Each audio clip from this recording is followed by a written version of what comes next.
So now we'll understand the concept of a multi-dimensional arrays.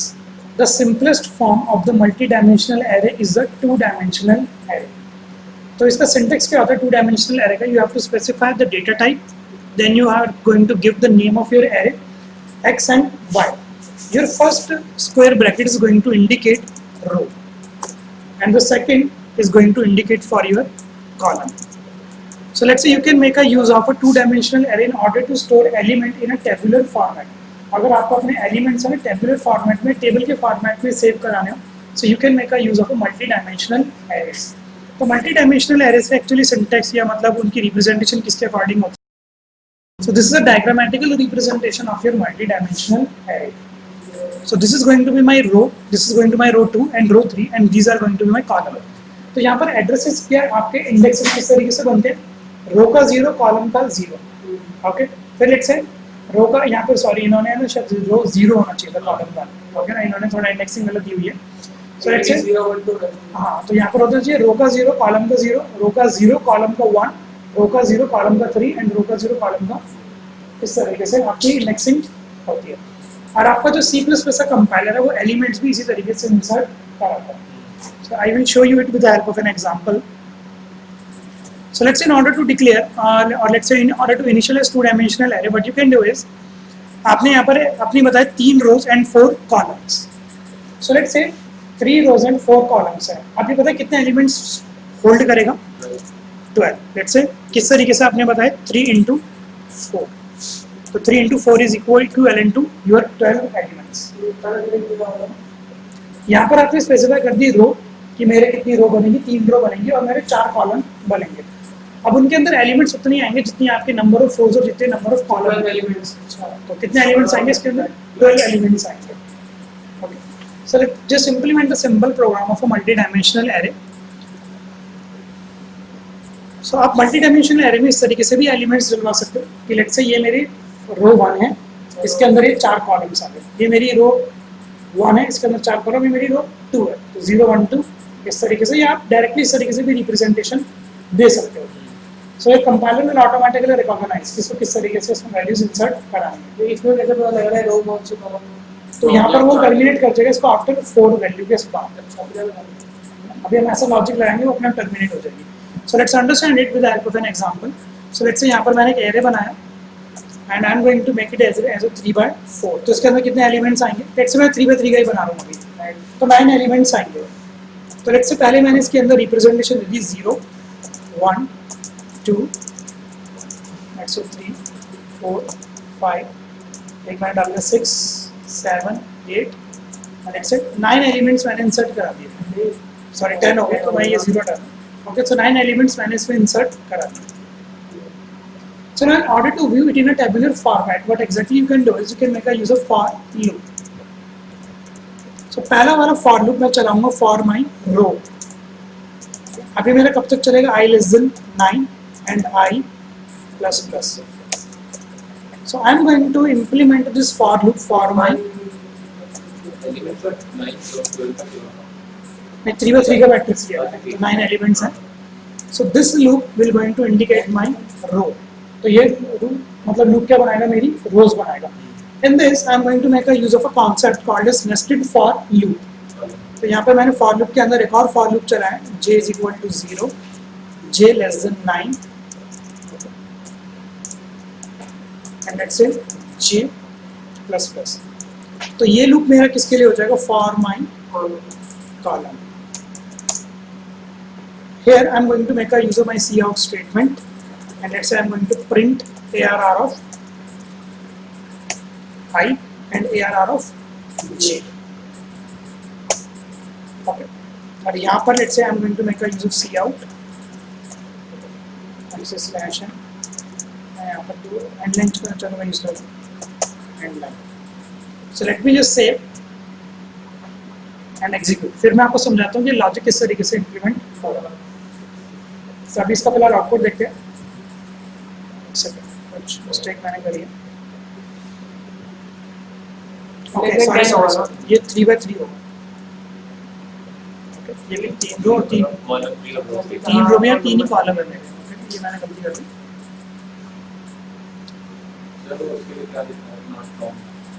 वो कहाँ दिख रहा है? So let's say 1 2 3 4 5 6 7 8 9.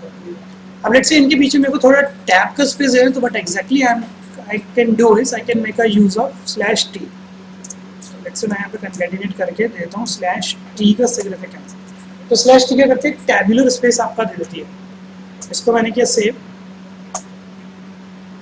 एग्जीक्यूट करते हैं. So you can see that इसने इसको टैबुलर फॉर्मेट में ही कर रहा है. अब समझते हैं टैबुलर फॉर्मेट में इसने इसको किस तरीके से इंसर्ट कराई values. Let me I am going to make a use of my paint. सबसे पहले मैं ये करता हूँ, मैं इतने वाले फॉर लूप को है ना कॉपी कर लेता हूँ. Let's say this is my for loop. इसको मैंने कॉपी कर लिया. So let's say I am going to make a use of my paint.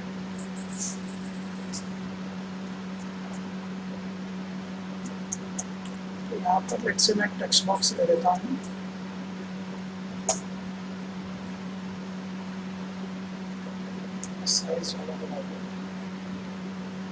सो ये है हमारा for loop exactly.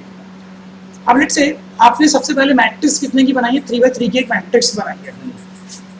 Okay, so let me just, आपने कितनी कॉलम्स ली हैं? 3 आपने कॉलम्स लिए हैं. तो ये हो गया मेरा फर्स्ट. तो यहाँ पर मेरे 3 कॉलम हो गए. एग्री? कोई प्रॉब्लम? इसके बाद आपने क्या लिया? 3 रोज लिए. तो ये होगी मेरी पहली. लेट्स से सपोज करो this is my first. Okay, and this is my second. Okay, रो को आपने क्या नाम दिया है? I. Okay, तो आपने लेट्स से रो को क्या नाम दे दिया? I. This is my I. अब ये मेरी वैल्यू किसके साथ असाइंड है? 0 से स्टार्ट कर रहा हूँ इंडेक्स. Okay. इसका मेरा इंडेक्स क्या हो जाएगा? मतलब वैल्यू क्या हो जाएगी? 1. और यहाँ पर मेरे पास एक और I है और लेट्स से इसकी वैल्यू मैंने दे दी 2. तो ये मेरे रोज हैं. कॉलम का नेम आपने क्या दिया हुआ है? सो लेट्स से रो कॉलम का मैंने क्या नाम दिया हुआ है? जे. जे भी क्या है मेरा? 0 भी है. ओके, जे मेरा 1 भी है और लेट्स से जे मेरा 2 भी है. अब मैंने आपको बताया था कि इसकी इंडेक्सिंग किस तरीके से होती है रो का एंड कॉलम का. तो लेट्स से ये इंडेक्सिंग होगी 0 by 0, फिर रो का 0, कॉलम का 1 और ये होगी मेरी 0 by 2. इंडेक्सिंग इसी तरीके से होती है. एग्री? अब इसकी इंडेक्सिंग भी बताओ किस तरीके से होगी? 1 0, let's say 1 1 and let's say 1 2. इसकी indexing 2 0 2 1 and 2 2. So now let's understand the working of my for loop. इसमें ये एलिमेंट्स किस तरीके से इंसर्ट करा है? एलिमेंट्स मेरे पास क्या क्या थे? Let's say I have 1 2 3 4 5 6 7 8 9. So I'm just writing over it here. So let's say जो हमारे पास एलिमेंट्स थे वो एग्जैक्टली क्या थे? 1 2 3 4 5 8 9. ये एलिमेंट्स हैं. एग्री करते हैं? सो लेट्स से फॉर लूप आपका स्टार्ट कहाँ से करते हैं? इनिशियलाइजेशन के साथ. तो यहाँ पर से देखा integer i equal to 0, i less than 3. तो लेट्स से 0 लेस देन होता है 3 से. फॉर लूप की कंडीशन होगी ट्रू. तो फॉर लूप क्या करता है? अपने नेक्स्ट स्टेटमेंट पे आ जाता है. okay? तो जे पे इसको क्या दिखा? J0, J लेस देन 3, कोई दिक्कत नहीं. तो इसने प्रिंट कर सी आउट करा दिया error of i of j. तो अभी i की वैल्यू क्या है और j की वैल्यू क्या है? 0. तो पहले आपका जो 1 है वो कहाँ चला गया? अब लेट्स से ये लूप तो टर्मिनेट नहीं हुआ. j की वैल्यू इंक्रीमेंट हुई, 1 हुई. क्या 1 लेस देन 3 से? i की वैल्यू क्या है? 0. j की वैल्यू क्या हो गई? 0 1 कहाँ पर है? आप लोग i लूप पे क्यों? अभी j टर्मिनेट कहाँ पर? पहले जे अपना टर्मिनेशन खत्म करेगा फिर. तो अभी आपकी वैल्यू क्या हुई? 0 1. तो 0 1 कहाँ पर है? 2. फिर 2 लेस देन होता है 3 से. कंडीशन है ट्रू. तो आई तो मेरा 0 है. जे की वैल्यू क्या आएगी? होगी इंक्रीमेंट 2. तो लेट्स से मैंने यहाँ पर क्या प्रिंट करा दिया? 3. अब लेट्स से 3 लेस देन 3 मेरा जे लूप की होगी कंडीशन फॉल्स. ओके, तो ये किससे कर जाएगा? आपका एग्जीक्यूट कर जाएगा. अब इस पे आ जाएगा. आई क्या हो जाएगा आपका? 1. क्या 1 लेस देन 3 से? अब जे दोबारा से स्टार्ट होगा तो जे की वैल्यू दोबारा से क्या होगी? 0. ओके, तो 0 लेस देन 3 से 1 0. सो इन दिस सिनेरियो अभी आपको क्या हो चुका है कि लेट्स से तो आई की वैल्यू अब मेरी क्या हो चुकी है? आई की वैल्यू हो चुकी है 1 और जे की वैल्यू क्या है? नेक्स्ट एलिमेंट क्या है? 4. आई की वैल्यू 1 ही है, जे की वैल्यू 1 1 1 क्या पर है? आई की वैल्यू 1 ही है, जे की वैल्यू क्या हो जाएगी इंक्रीमेंट, तो 1 2 इंडेक्स यहाँ पर है 6। ओके, इसी तरीके से फिर आपका 7 भी प्रिंट हो गया, 8 भी प्रिंट हो गया और 9 भी प्रिंट हो गया। तो समझ में आया आपको मल्टी डायमेंशनल की इंडेक्सिंग कोई confusion? So this is the concept of it. तो अभी आप देख सकते हो जब मैं इसको एग्जीक्यूट करूँगा तो इसीलिए मेरे को इसी तरीके से रिप्रेजेंटेशन दी 1 2 3 4 5 6 7 8 9। So let's say how to take an value from a user, वो बना सकते हो। So let's say multi dimensional array आप इस तरीके से भी डिक्लेयर कर सकते हो। Let me just comment this.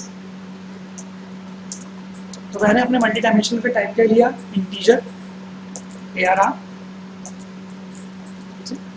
अब लेट्स से मेरे को रो साइज है ना यूजर से पूछना है।